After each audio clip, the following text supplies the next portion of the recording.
dá é outra face, caminha mais 10 quilômetros com, né, dá outra capa. É tão radical que eu prefiro distorcer algumas passagens, fazer um exegese, como a gente começou comentando aqui, fazer uma interpretação a meu modo. Então é a fé para que atenda a minha forma de viver essa fé. Ela é interessante aqui, então mas quando ela me exige algo mais forte, aí eu faço uma leitura enviesada, completamente sem sentido, convido um monte de pessoas a lerem como eu. E para poder dar conta disso, eu vou para o discurso de ódio, porque para afirmar eu tenho que vociferar e gritar. E a suavidade que essa mensagem traz é perdida nesses contextos. A gente sente isso muito fortemente. Eu acho que, pelo tempo histórico que a gente está, ainda vai ter um crescimento um pouco desse grupo nos próximos anos, mas eu já sinto também uma decadência, porque a gente está num período... Sabe a música TikTok, que ela faz sucesso em 15 dias e esgota? Sim. O mal também, ele está indo nessa velocidade, sabe? As pessoas até acham que a gente vai vir para uma nova idade média. Ela pode até começar a surgir, mas imediatamente ela vai entrar em decadência. Por quê? Porque eu já vejo vozes acordando com relação a isso, contradizendo isso, e dentro do próprio meio, questionando e sendo ouvida, e eu já vejo pessoas se decepcionando, tanto que tem crescido no Brasil também o ateísmo, né? As pessoas decepcionando com o uso da fé muito mais voltada para a idolatria de homens do que do próprio Cristo, né? Então há isso muito claramente. As pessoas estão sentindo a locupletação do sagrado, aquilo que é César, o que é de César, o que é Deus, o que é de Deus, foi completamente caído por terra para alguns grupos. Mas eu vejo muita gente acordando, eu vejo muita gente, sabe? Só que essas pessoas que gritam mais, elas sempre parecem que chamam mais atenção, e parece que elas são o mundo todo, e não são. A gente tem visto inclusive as manifestações que diminuíram o volume de pessoas que seriam atraídas por essas pessoas. A gente tem visto, né, esse início de um declínio, de uma despertar de consciência. Não é com a rapidez que a gente gostaria, porque eu acho que é meio como na música de Lulu Santos, sabe, Rodrigo? Assim caminha a humanidade, com passos de formiga e sem vontade. Mas caminha.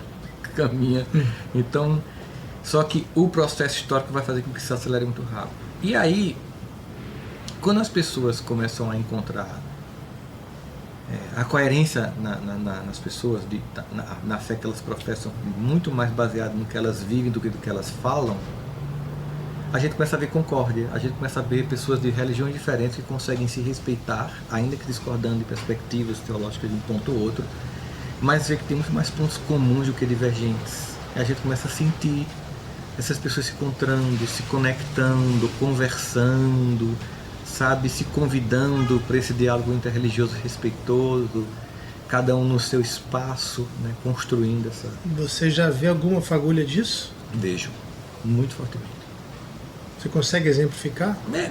Muitas pessoas de outras religiões me seguem. Eu estava no aeroporto, aí vieram algumas pessoas: a gente quer tirar fotos com você, a gente passa seus vídeos na igreja, você pode fazer um vídeo. Aí eu fiz: mas eu preciso lhe dizer uma coisa. Não, a gente sabe que você é espírita. Então, ok. Ou seja, pode discordar da minha visão de mundo em relação a um aspecto ou outro da forma como eu vejo, né, o sagrado, assim, no sentido de múltipla existência, por exemplo, mas no mais percebe valores, o que eu quero, a minha intenção, e fica com esse lugar, entendeu? Então eu consigo ver isso, e eu consigo ver cada vez mais isso acontecendo. Embora eu também tenha um grupo que chame muito mais para a discórdia, eu também consigo ver um grupo que está, essas pessoas, eu escuto muito mais fortemente hoje em dia, Rodrigo, muita gente assim: essas pessoas não nos representam. Eles não são a nossa totalidade de visão de mundo, né? Então hoje, talvez que no começo, até porque estava ficando legal, assim, estamos virando maioria, meio que as pessoas fizeram vista grossa a pessoas muito destoantes. Agora essas pessoas estão destoando a ponto de estar comprometendo a própria mensagem, elas estão tendo que se posicionar, sabe? Você, como espírita, você é que a gente poderia chamar de um espírita praticante? Esse conceito é bem engraçado, né? Porque espírita praticante, evangélico praticante, católico praticante é reduzido a você frequenta? É isso. Eu acho que, ok, eu frequento, né? Eu faço palestras, para mim é um espaço importante do contato com o sagrado. Eu faço o evangelho lá na minha casa, lemos a Bíblia, estudamos a Bíblia, né? Fazemos... Na minha família tem pessoas de várias religiões, a gente faz inclusive isso juntos também, respeitosamente, é muito bonito, a gente consegue esse diálogo assim, eu acho muito, muito, muito proveitoso, em que a gente consegue aprender com todos, né? A gente olha para a forma como cada um percebe o sagrado e a gente sempre percebe que as pessoas mudam de nome, fenômenos que são os mesmos, mas porque é confortável no seu sistema de crenças chamar por aquele nome, mas no fundo estamos falando das mesmas coisas no fim.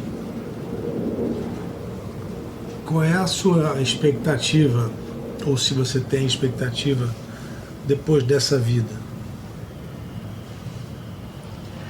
A minha expectativa é escutar. No fundo, o que eu queria era escrever a minha segunda Coríntios, né? Cumprir a carreira, guardei a fé e mantive a doutrina sã. Eu só queria escutar do outro lado é dever cumprido. Pode descansar. Descansar não, porque na minha concepção a gente está sempre o amor não para nunca de trabalhar, né?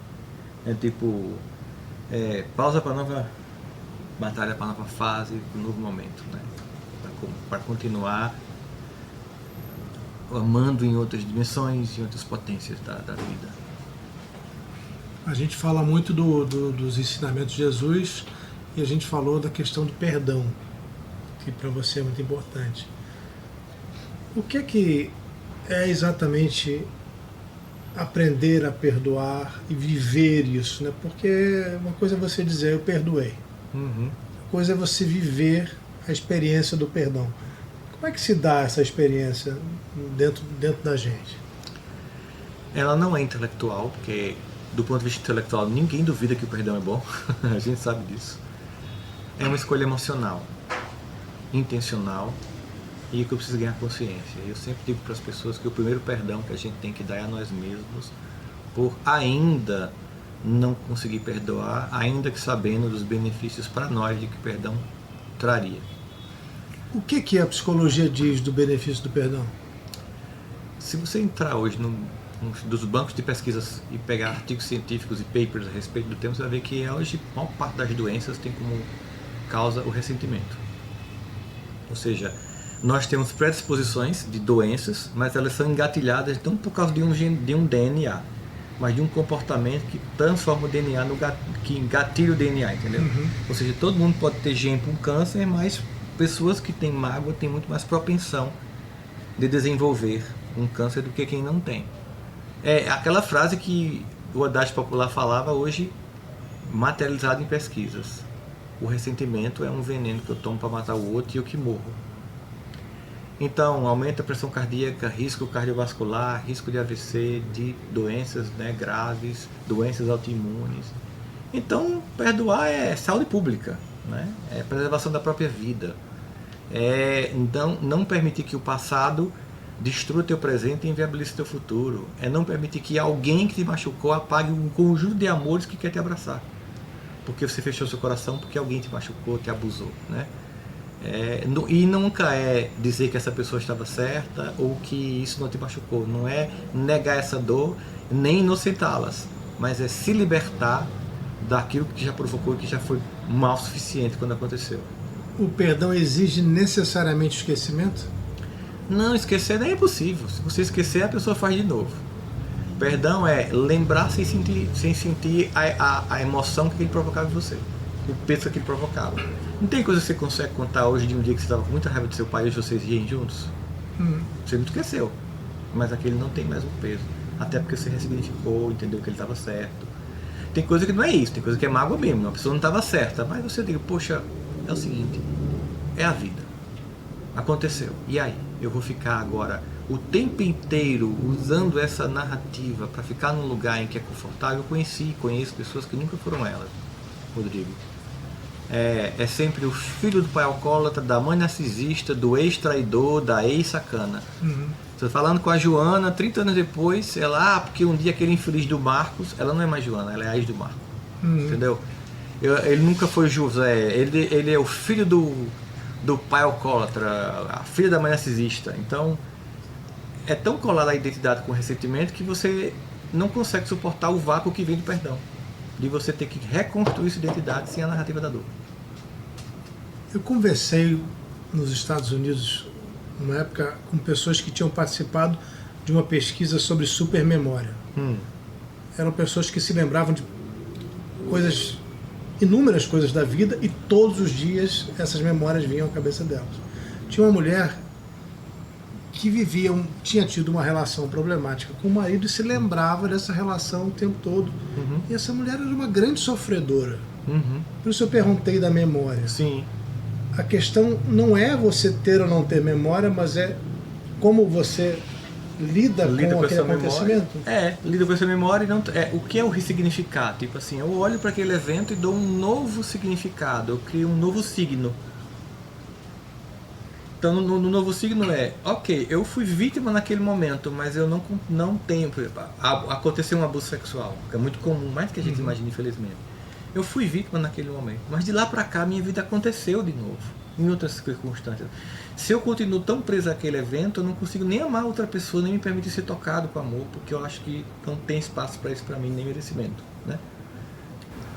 E se quando você tem uma mágoa, alguma coisa te faz lembrar daquela mágoa e ela volta? Ela volta, porque ela não foi resolvida, não houve um perdão. Não houve um perdão. Quando o perdão acontece, você pode até lembrar, rapaz, já passei por isso, ó. Eita, você olha, dá até uma risada interna. Sabe, isso aqui já me... Sabe quando a gente é adolescente, que a gente fica irritado porque o namorado deu fora na gente e tal, e a gente pensa assim, meu Deus, olha só como eu dei importância a isso na época. Tem coisas graves que a gente vai um dia olhar assim, mas eu dei tanta importância a isso, eu sei que foi muito ruim na época, mas hoje não tem importância mais, eu não sou mais aquela pessoa, eu não sou tão mais vulnerável, eu não posso ser apenas isso que aconteceu comigo, entende? E é muito curativo e libertador. E olha, o que acontece é que, imagine que eu acorde toda manhã e 50% da minha energia, ela vive em função de administrar o caos da minha memória, das dores, das mágoas, dos sentimentos. Eu só tenho 50% de energia para viver, sabe? Para que essa energia dá, Rodrigo? Pagar boleto, cuidar do menino, manter o casamento.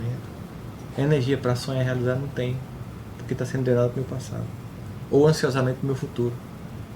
Eu até costumo dizer que nem tem concorrência no mundo, porque tem tanta gente dormindo no futuro com ansiedade, ou presa no passado com sentimento, que tem pouca gente acordada. Quem tá, ninguém segura, amigo.